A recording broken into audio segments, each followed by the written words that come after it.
यह परदेसी पियवा घरे आइल बाड़े औरत कौन ठन के जात दिया कहते कि ये राजा जी ए बलमुआ जी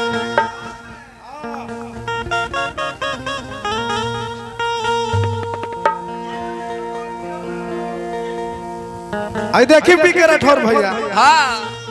परदेसी पलमुआ परदेश से घरे आइल बाड़े हाँ औरत ये कहते कि ये राजा जी ए बलमुआ जी कि लागल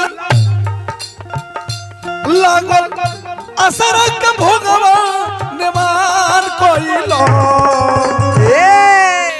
एगो चुमा लेके राजा जी बिहार एगो चुमा लेके राजा जी बिहार एगो